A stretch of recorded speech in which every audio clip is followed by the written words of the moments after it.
સુરત શહેરમાં banking છેતરપિંડીના કિસ્સાઓનું AP centre બન્યું છે।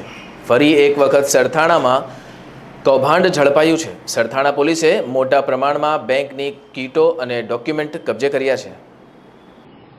સરથાણા અને મોટા વરાછામાં 37,000માંથી ભાડેથી 3 દુકાનો લઈ 12મી ચોપડી ભણેલા 3 ચીટરોએ ફેસબુક પર બોગસ વેબસાઇટની જાહેરાત મૂકી કિચનવેર અને ઘરવકરી સામાન સસ્તામાં આપવાના નામે ગ્રાહકો પાસેથી કરોડોની રકમ પડાવતા હોવાનું રેકેટ સરથાણા પોલીસે પકડી પાડ્યું છે। પોલીસે 8.35 લાખનો મુદ્દા માલ જપ્ત કરી 3 સૂત્રધારો સહિત 6ને પકડી પાડ્યા છે, જ્યારે એક સૂત્રધાર પિયુષ વીનુ ખૂંટ વોન્ટેડ છે। સૂત્રધાર સાગર ખૂંટ અને તેનો ભાઈ પિયુષ ખૂંટ તથા આશિષ હડિયાએ બી ટ્રેક અને MCA ભણેલા વિદ્યાર્થીઓને 30,000ની નોકરી પર રાખી ખોટી વેબસાઇટથી છેલ્લા 1.5 વર્ષમાં 30 કરોડથી વધુની કમાણી કરી હોવાની વાત સામે આવી છે।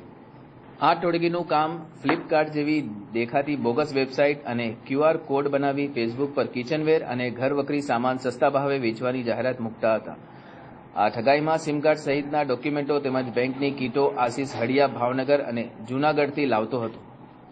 આશિષ 5થી 10,000 લોકોની લાલચ આપી બેંકોની કીટો ઉપરાંત ડોક્યુમેન્ટો તેમજ સિમ કાર્ડ લઈ આવતો હતો। પોલીસને ઠગ ટોળકી પાસેથી 700 ઈમેલ મળ્યા છે, આથી 700 બેંક ખાતાનો ઉપયોગ કર્યો હોઈ શકે છે।